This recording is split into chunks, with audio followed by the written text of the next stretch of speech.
Diet सुरू केलं की 7व्या दिवशी ते फेल का होतं जाणून घेऊया आजच्या व्हिडिओमध्ये. सुरुवात एकदम भारी होते, एकदम जोश, एकदम पॅशननी वर्कआउट, डाएट, एव्हरीथिंग.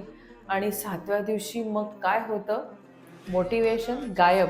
आणि आपण स्वतःला दोष देत राहतो. माझ्यात डिसिप्लिनच नाही, माझ्यात विल पॉवरच नाही, माझं काही होऊच शकत नाही. पण खरं कारण वेगळं आहे. आपला ब्रेन रेजिस्ट करायला लागतो to break that comfort zone. Inspiration temporary असतं, पण सिस्टीम नसली की तो रिलॅप्स होतोच. वेट लॉस फक्त इन्स्पिरेशन किंवा कुठल्या एक्सटर्नल मोटिवेशननी होणार नाही. वेट लॉस करण्यासाठी you need a system, you need a plan. म्हणून त्यासाठी तुम्हाला ब्रेनला ट्रेन करावं लागतं, ब्रेनला कमांड्स द्यावे लागतात. म्हणजे ब्रेनला सिग्नल पोचतो की आपल्याला हा पॅटर्न सोडून नवीन पॅटर्न फॉलो करायचा आहे. कन्सिस्टन्सी फोर्सनी येणार नाही, ती सपोर्टनी येईल.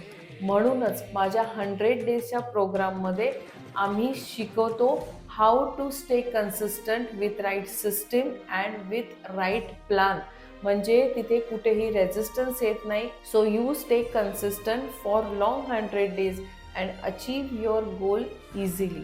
आणि तुम्हाला पण जर ही सिस्टीम शिकायची असेल, तुमच्या ब्रेनला ट्रेन करायचं असेल, वन्स अँड फॉर ऑल ह्या वेट लॉसच्या चक्रातून बाहेर पडायचं असेल, तर comment yes and I will send you all the details.